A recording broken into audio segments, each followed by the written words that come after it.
Hello. I like to tell my story, and whether you believe it or not, that's up to you. Well, it was about a year ago where I died. I actually coded 3 times. I had an asthma attack, and my heart stopped. And the first time I coded, I could see myself lifting up out of my body. And I tried to pull myself back into my body, and I could see the people working on me. And it was terrifying. And I lifted up into the sky, and I ended up into this hallway where I could see all these pictures. And the pictures was of my life, all beginning from when I was a baby, all the way up until me as an adult. I saw pictures of me playing the violin when I was a little girl. I saw me having my daughters and the joy that I had. I saw me losing my mother when she passed away. And then they brought me back. And then I died again.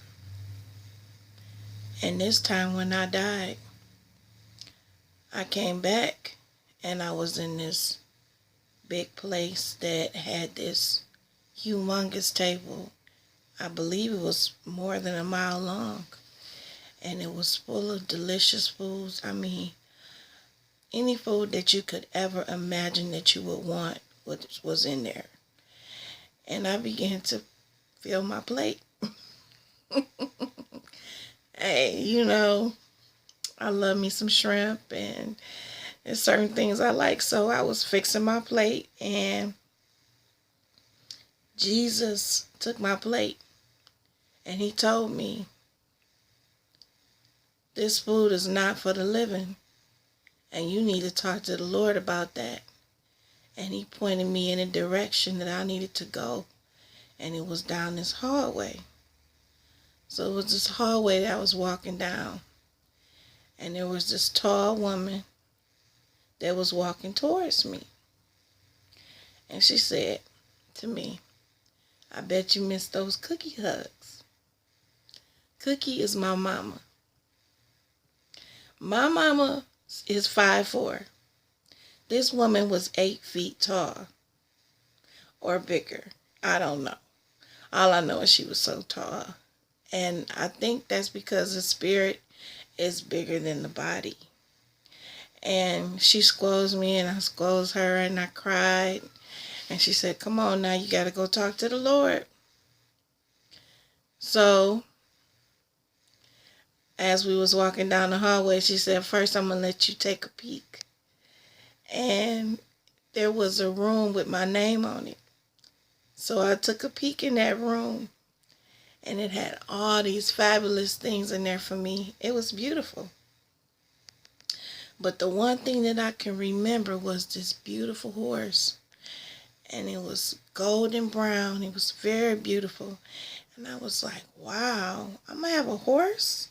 Like, wow. Because, I'm not really an animal person, but I always admire horses and always thought they were beautiful.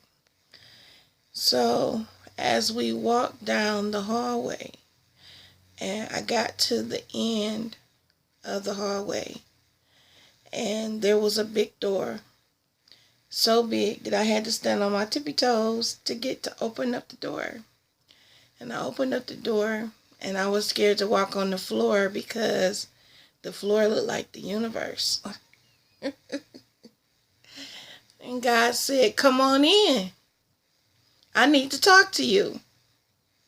And no, I cannot say what God looked like because I cannot remember what he looked like.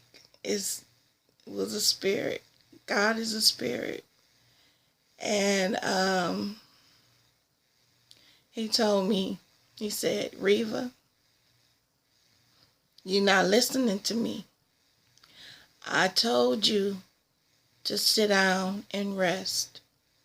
I wanted you to rest, but you didn't listen. You just wanted to do what you wanted to do. and it's hot outside in August, and you know you can't breathe in August. So you know you are supposed to rest. And I said, yes, Lord, you're right. As a matter of fact, I had to climb up and sit down in this chair. Forgot to tell you, God has an office and a desk and globes all around. So I had to. He told me I don't listen. He said I complain too much. He said I complained about my father and my children's father. And he said I need to stop it because he's not my father. God is my father. And they are not his father, their father. God is their father. God put those babies there. God put those babies inside of me. And I should not complain because he gave them to me. And he didn't give them to me all at once.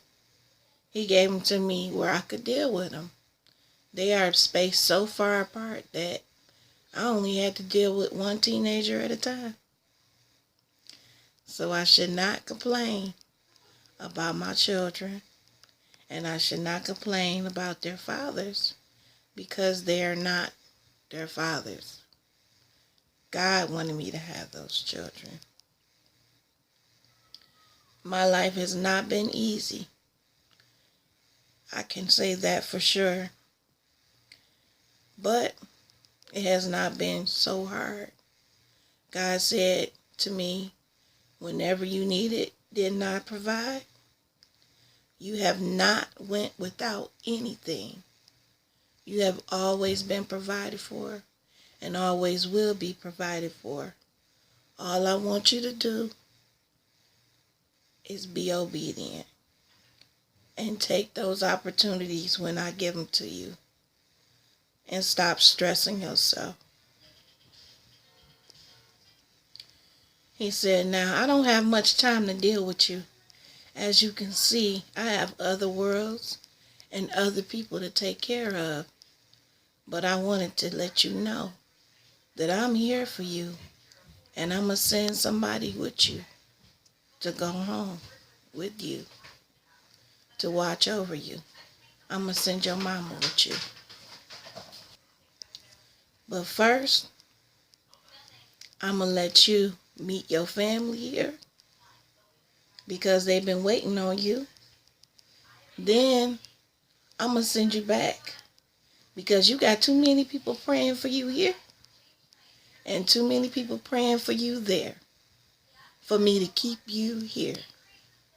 It is not your time, Reva. So I want you to use your time wisely. And I want you to stop complaining and start praying and being grateful. I hear the gratitude. I hear you when you say thank you. I hear the gratitude. I love the way you pray. I love it when you pray over your water. I love it when you pray over your children. I love it when you give me the gratitude, because you give me gratitude all the time. I just need you to stop complaining about those men, because they was not worthy. They were just vessels for me to use to give you the children that I wanted you to have. So he sent me back, and I was in a coma for 5 days. For 5 days, I was in a coma, and I could hear everything around me. I mean, people say that you can't, that there's things that they don't know. But in a coma, you can hear. You might not be able to be awake, but you can hear. I'm going to leave it at that. God bless you. And start giving God the gratitude. And the one thing I could say is keep praying and pray over your water, over your food, and over your children.